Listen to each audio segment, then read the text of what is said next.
25 मार्च 2026 को prime minister of Pakistan Shahbaz Sharif ने एक ट्वीट किया और इस ट्वीट में उन्होंने ईरान को टैग किया, अमेरिका को टैग किया और यूएस के एनवॉय स्टीव विटकॉफ को टैग किया और कहा कि पाकिस्तान मेजबानी के लिए तैयार है।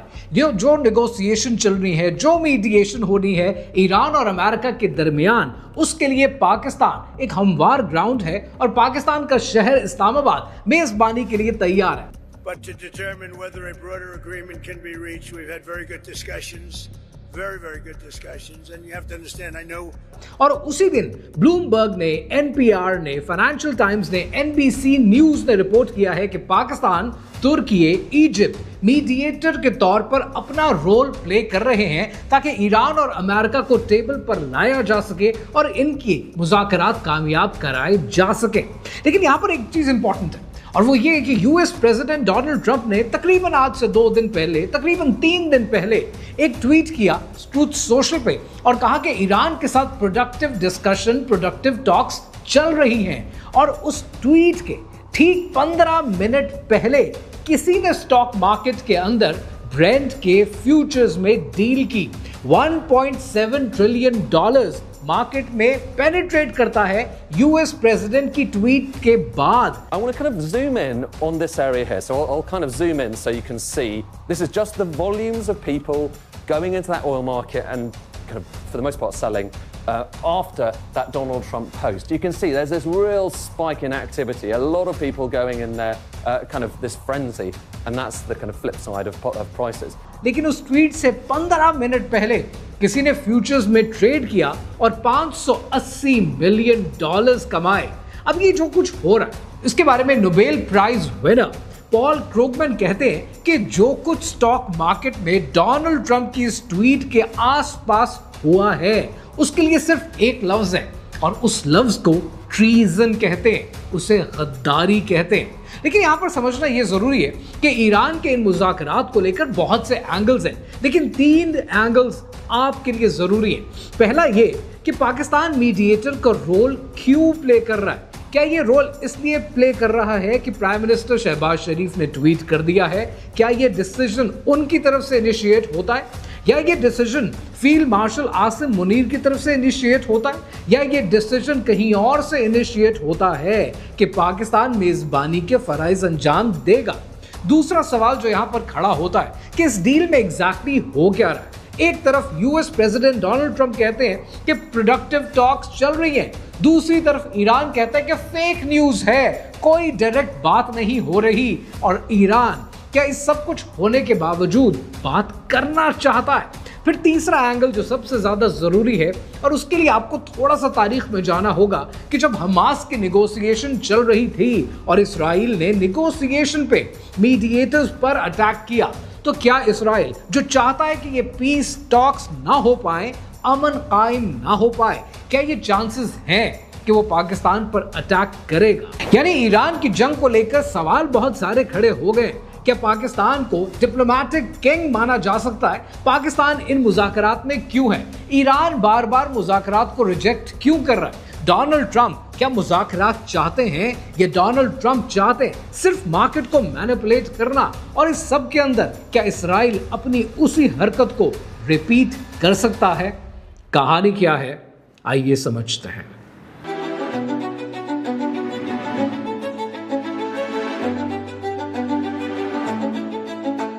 चंद दिनों पहले मैंने आपके लिए अली लारेजानी की शहादत पर एक वीडियो बनाई थी और उसके बाद आज ईरान के ऊपर हम दोबारा बात कर रहे हैं और इतने दौरानिये के अंदर इस जंग के अंदर बहुत कुछ बदल चुका है। 17 मार्च को इजरायली स्ट्राइक होती है और उस स्ट्राइक के नतीजे में अली लारेजानी अपने बेटे मुर्तजा समेत शहीद हो जाते हैं। उस पर एक कंजर्वेटिव ईरानी जर्नलिस्ट ने अल जजीरा को बताते हुए कहा है कि उनकी शहादत के बाद एक वैक्यूम क्रिएट हो गया है और डिप्लोमेसी के चांसेस बड़ी हद तक कम हो चुके हैं। उसके फौरन बाद अब्बास अराक्ची जो कि ईरान के फॉरेन मिनिस्टर हैं, उन्होंने कहा कि कोई शहीद भी हो जाए, कोई मर भी जाए तो सिस्टम स्ट्रांग है, सिस्टम चलता रहता है। 22 मार्च को यूएस प्रेसिडेंट डोनाल्ड ट्रंप ने एक अल्टीमेटम दिया ईरान को और कहा कि अगले 48 घंटे के अंदर स्टेट ऑफ हॉर्मुज को खोल दिया जाए, वरना हम ईरान के पावर प्लांट्स पर बॉम्बिंग करेंगे। उसके जवाब में ईरान ने कहा कि अगर तुम हमारे पावर प्लांट्स पे बॉम्बिंग करोगे तो हम गल्फ में मौजूद जितने वाटर डिसैलिनेशन प्लांट्स हैं उनको उड़ा देंगे।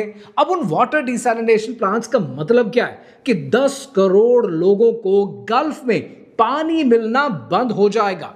ठीक 24 घंटे के बाद 23 मार्च को यूएस प्रेसिडेंट डोनाल्ड ट्रंप पलटी खा जाते हैं और यू टर्न ले लेते हैं और कहते हैं कि ईरान के साथ अच्छे मुज़ाकरात चल रहे हैं और अच्छी कहानी हो रही है। लेकिन ये जो पर्टिकुलर कहानी है जो अब मैं आपको सुनाने वाला हूं, इसे किसी ने रिपोर्ट नहीं किया। इसको रिपोर्ट किया है सिर्फ फॉर्च्यून मैगजीन ने, और इसकी टाइमलाइन देखनी बड़ी इंपॉर्टेंट है कि 23 मार्च की सुबह 6:49 पर यानी 6:49 पर एक डील ट्रेड होती है। $580 मिलियन के ऑयल फ्यूचर्स, 6,200 ब्रेंट और वेस्ट टेक्सास के कॉन्ट्रैक्ट्स 1 मिनट में ट्रेड होते हैं और इसे ब्लूमबर्ग भी रिपोर्ट करता है। 6:50 तक ये ट्रेड कंप्लीट हो जाती है और फिर 7:04 पे यानी ठीक 15 मिनट के बाद यूएस प्रेसिडेंट डोनाल्ड ट्रंप क्या लिखते हैं? वो लिखते हैं कि I am pleased to report that the US and Iran have had very good and productive conversations. इसके फौरन बाद पता क्या होता है? S&P 500 फ्यूचर्स ये 4% बढ़ जाता है, डो जोन्स 1000 पॉइंट बढ़ जाता है, ऑयल की प्राइस जो उस वक्त $109 पर ट्रेड कर रही थी वो $89 पे आ जाती है, यानी 10% सीधा गिर जाती है। और उसके बाद फॉर्च्यून मैगजीन कहता है कि 1.7 ट्रिलियन डॉलर्स स्टॉक मार्केट में पेनिट्रेट करता है और कोई तो है जिसने इस सारी डील के अंदर $580 मिलियन कमाए हैं। Nobel prize winner Paul Krugman Fortune magazine को कहते हैं कि ये जो कुछ हुआ है इसके लिए सिर्फ एक लफ्ज है और वो लफ्ज है ट्रीजन, गद्दारी। ये है इनसाइडर ट्रेडिंग, और इस इनसाइडर ट्रेडिंग में पता है कौन फंसता है? इसमें फंसते हैं आप जैसे लोग, इसमें फंसते हैं मुझ जैसे लोग। लेकिन ये जो अरबाब इख्तियार है, ये जो एलीट्स हैं, इनका कोई बाल भी बीका नहीं कर सकता। अब यहां पर मैं आपको अपना टेक देता हूं। मुझे नहीं पता कि मार्केट मैनिपुलेशन हुई है या नहीं, और अगर हुई है तो किसने की है, लेकिन एक पैटर्न मौजूद है कि हमेशा दुनिया के एलीट्स ऐसे मौकों पर अपनी जेबें भरते हैं, और अगर किसी ने जेबें भर भी ली हैं तो ये अमेरिका का प्रॉब्लम है, क्योंकि इनसाइडर ट्रेडिंग के रूल्स अमेरिका में अप्लाई होते हैं। So let it be their problem. लेकिन यहां पर एक चीज समझनी जरूरी है कि ट्रंप, जिनको मैं पहले भी कह चुका हूं अपनी कई वीडियोस में, वो अनप्रेडिक्टेबल नहीं है।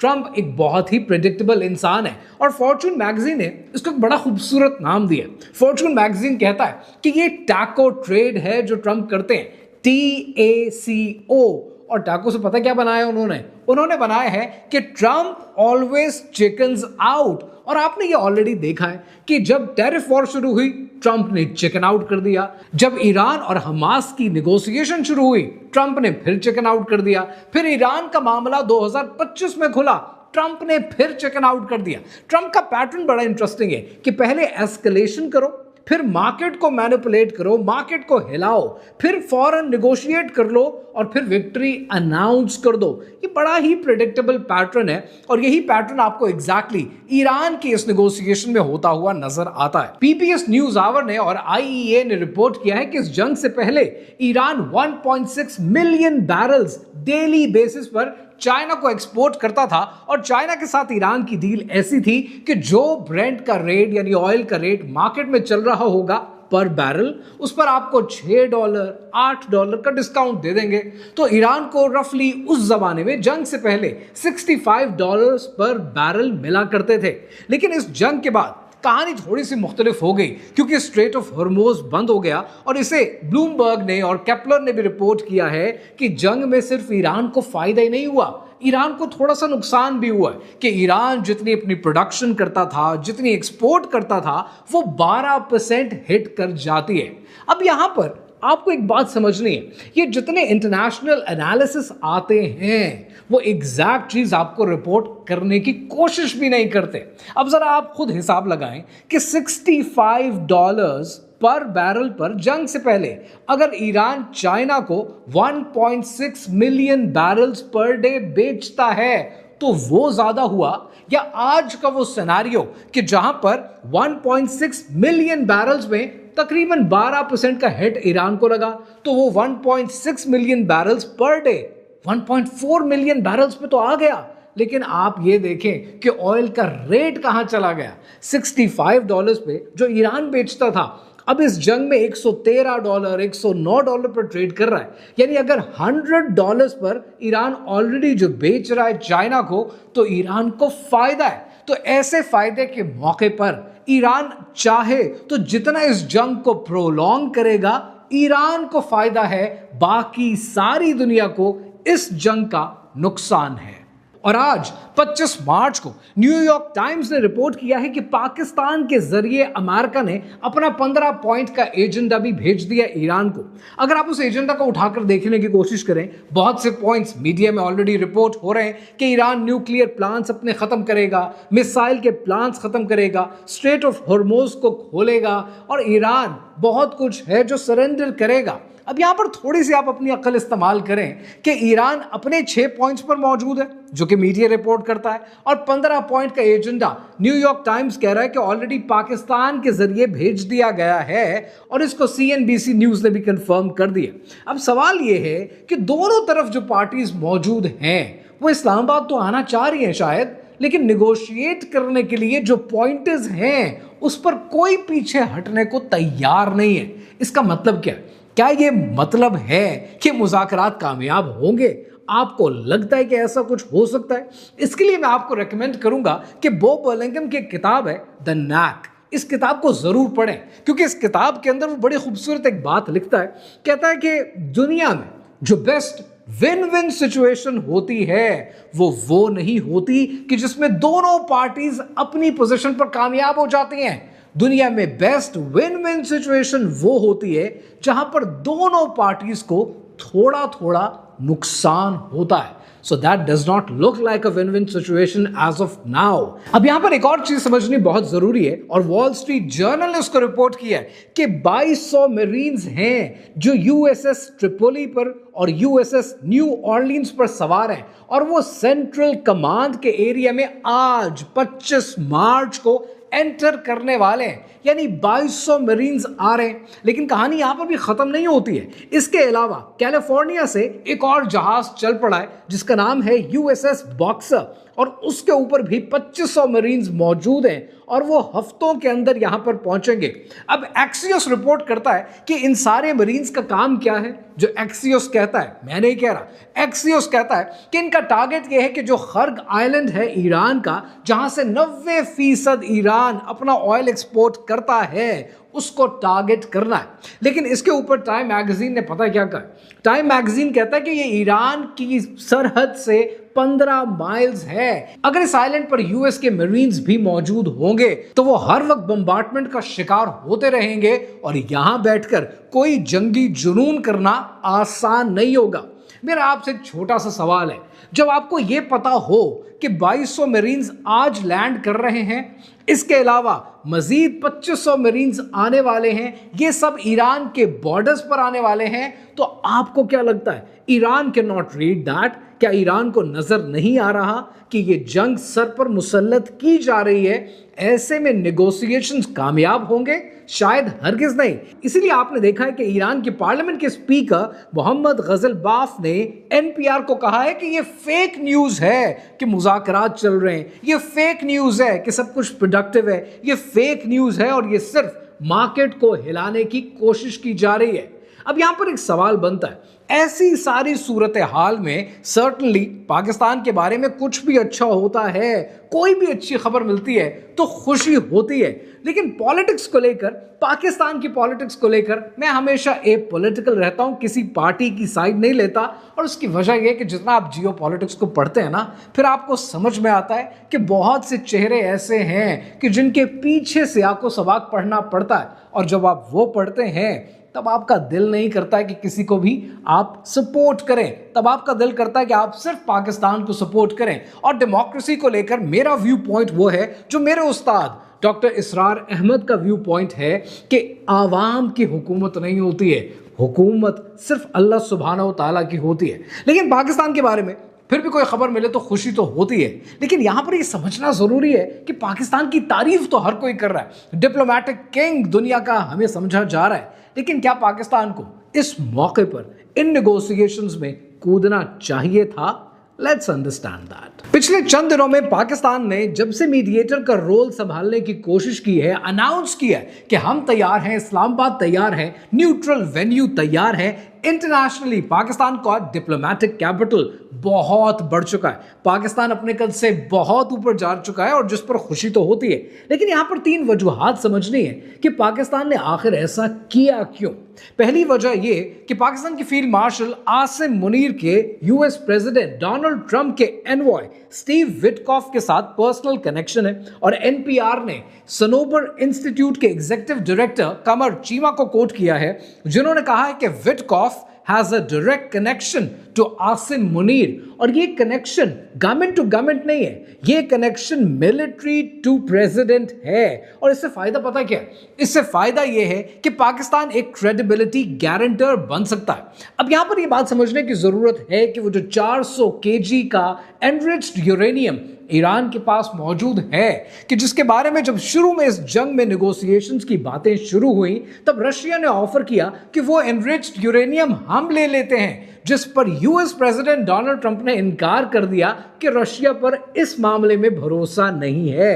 लेकिन आप कुछ दिन में देखेंगे कि ईरान ये कहेगा कि हमें पाकिस्तान पर भरोसा है, अगर पाकिस्तान गारंटी देता है तो हम वो 400 केजी का एनरिच्ड यूरेनियम पाकिस्तान को देने के लिए तैयार हैं कि उसको डिफ्यूज करना है, डिस्पोज ऑफ करना है, आईएईए की डायरेक्शन के मुताबिक लेके जाना है, तो पाकिस्तान कर ले।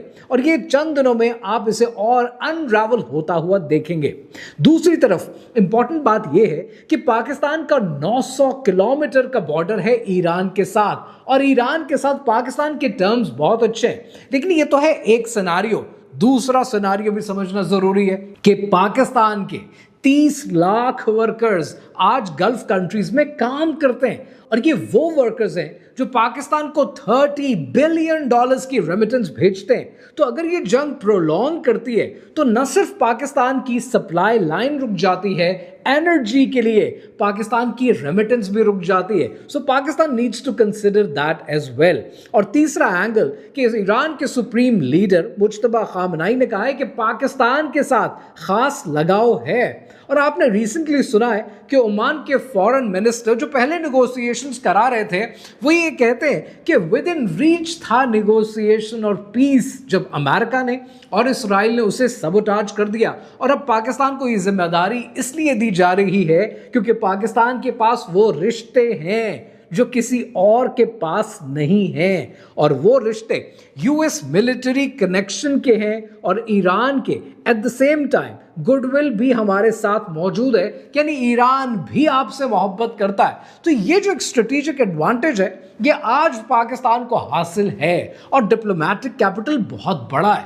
लेकिन सवाल ये बनता है कि इजराइल फेक कंट्री, उस फेक स्टेट ने जब ऑलरेडी हमास के नेगोशिएशन पर हमला किया था, क्या वो पाकिस्तान पर ऐसा कुछ कर सकता है? 18 मार्च 2025 को इस्राइल और हमास के दरमियान में सीज फायर चल रहा था, और मीडिएटर्स के तौर पर इजिप्ट और कतर ऑलरेडी टेबल पर मौजूद थे।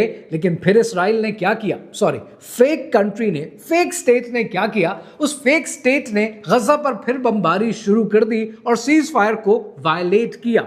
अल जजीरा ने रिपोर्ट किया कि अक्टूबर 2025 से लेकर मार्च 2026 के दरमियान फेक कंट्री ने, फेक स्टेट ने, इस्राइल ने 2073 बार सीज फायर को वायलेट किया। और लास्ट ईयर फिर आपने देखा कि एक बार फिर कतर के अंदर हमास मौजूद थी, नेगोशिएशंस चल रही थी, और नतीजा क्या निकला कि इस्राइल ने फिर अटैक किया और फिर वायलेट किया और पीसफुल टॉक्स नहीं होने दी।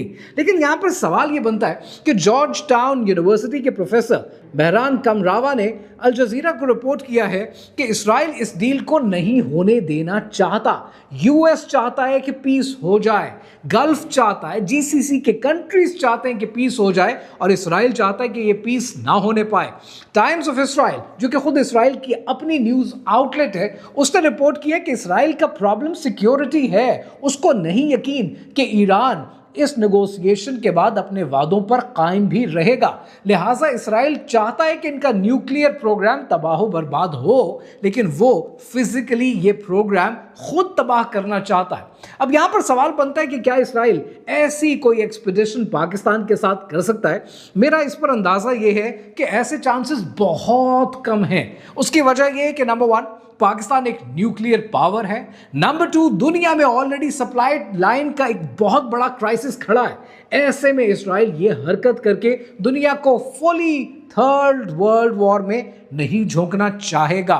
थर्ड, पाकिस्तान के यूएस के साथ, खास तौर पर यूएस प्रेसिडेंट डोनाल्ड ट्रंप के साथ पर्सनल कनेक्शंस हैं। सो ऐसे में डोनाल्ड ट्रंप खुद क्या चाहते हैं? वो खुद इस जंग से निकलना चाहते हैं। वो खुद इस जंग से थक चुके हैं। गोल्डमैन सैक्स रिपोर्ट करता है कि अमेरिका में रिसेशन आने की प्रोबेबिलिटी 30% है, और ऑलरेडी रूटर्स कहता है कि इस जंग पर रोजाना $2 बिलियन का खर्चा आ रहा है। ट्रंप के मिड टर्म इलेक्शंस इस साल ड्यू हैं। ऐसे में यह मुहिम जोई इंतहाई मुश्किल है। तो सवाल यह रहा कि सारे रोल के बाद पाकिस्तान अपना रोल भी परफॉर्म कर देगा। हो सकता है मेहमान इस्लामाबाद आ जाएं, हो सकता है इस्लामाबाद वालों की सड़कों पे वीआईपी मूवमेंट हो जाए, 4 दिन के लिए जिंदगी अजीरन भी हो जाए, लेकिन इवेंचुअली निकलेगा क्या? रही बात इस डील की, मुझे नहीं लगता कि ये डील लॉन्ग लास्टिंग होगी। पहला सवाल तो ये है कि ये डील हो भी जाए, पाकिस्तान अपना रोल प्ले कर दे और पाकिस्तान को डिप्लोमेटिक कैपिटल तो मिल जाएगा, पाकिस्तान की इज्जत दुनिया में बढ़ जाएगी, लेकिन क्या ये डील लॉन्ग लास्टिंग होगी? दुनिया में अमन कायम करना और इतने सारे फरीकों के बीच में अमन कायम करना मुश्किल होता है जब 2200 मरीन्स एक तरफ हों, 2500 मरीन्स आपके दरवाजे पर मौजूद हों, जब हमले का खतरा हर वक्त हो, जब boots on the ground ready हों। ऐसे में अमन कायम करना मुश्किल होता है, और ये पिक्चर अभी बाकी है।